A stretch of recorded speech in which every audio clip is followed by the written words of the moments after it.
Здрасти, банда, и добре дошли в поредното видео. Днеска, благодарение на вас, стартираме една нова поредица. Тази поредица обаче знам само как ще се казва на английски и затова ви моля да коментирате долу в коментарите как според вас трябва да я кръстиме на български. На английски в моята глава сутринта, тази сутрин по среднощ се събудих с идеята, записах я и беше Das it suck.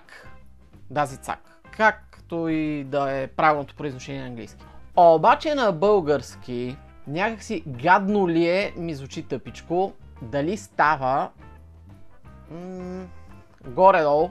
И затова искам да ми кажете вие, според вас, как трябва да се казва тая поредица. Целта на поредицата е да споделям опита си с вас на тема конкретен обектив, фотоапарат, осветление, някакъв инструмент за фотографии. Така, първи епизод започва с нещо, което отдавна трябваше да направя и някой от вас в коментарите на едно от последните видеа ми каза: абе, къде е ревюто на Canon RF 24-105 Blenda 4?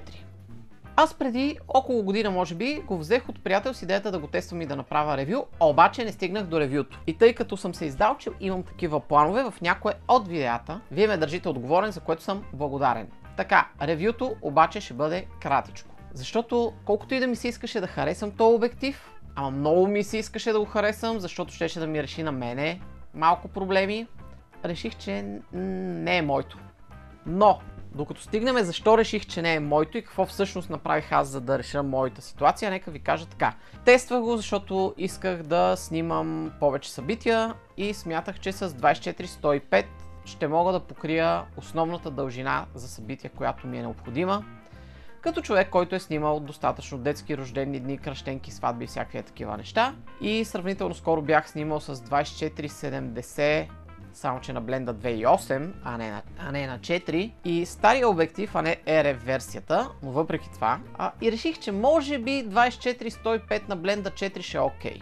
Обаче се оказа, че хем е, хем не е. И сега ще ви кажа защо. За мен обектива е окей, защото ако не сте фотограф с изграден, даже не е изграден стил на работа моето, но е си изградена визия как искате да ви изглеждат нещата и как вие знаете, че може да постигнете това изображение, което вие искате, обективът е супер. Ако обаче сте с изградена визия и тя е трудно достижима или с ясна представа какво искате, което е малко по-трудно достижимо с такъв китов в кавички, защото той реално не е китов точно обектив, може би този обектив не е за вас. И за да не стане това видео 10 000 часа, защото там са тръгнали нещата, веднага ви казвам какво ми хареса и какво не ми хареса в обективчето. Хареса ми колко е компактен, хареса ми картинката, която вади, хареса ми факта, че е зум и е мързелив. За човек, който снима отскоро или още търси стила си, това е един прекрасен обектив. За човек, който ще го ползва за семейно,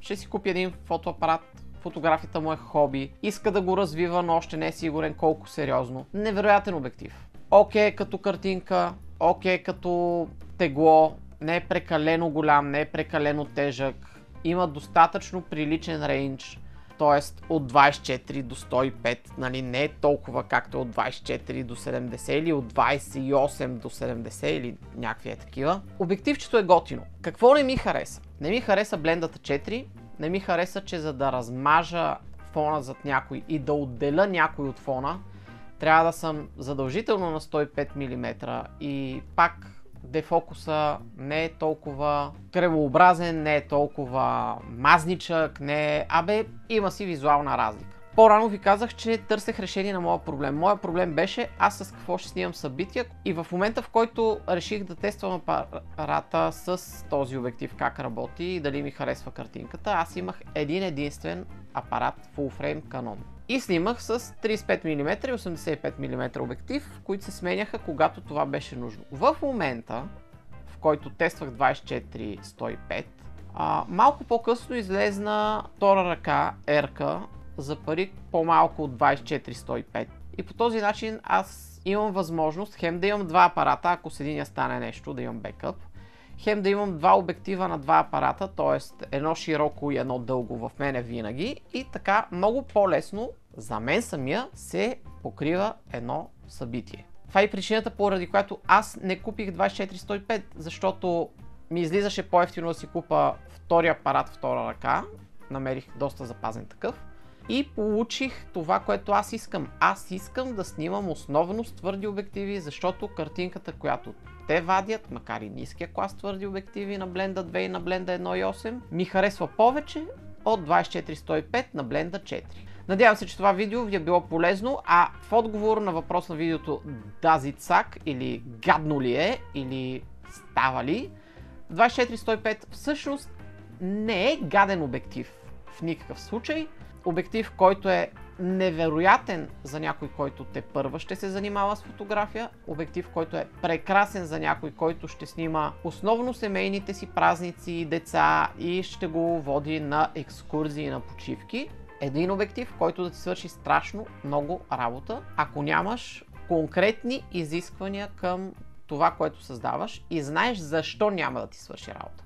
Ако не си сигурен и се чудиш дали ти трябва 24-105, защото може би ще ти е по-удобно, най-вероятно ще ти е по-удобно, вземи го или го вземи под наем от някой, или помоли приятел да ти услужи, ако имаш такъв приятел като този, който услужи на мен. И те. Чакам ви отговорите за това как трябва да се казва рубриката на български. До следващия път. Чао!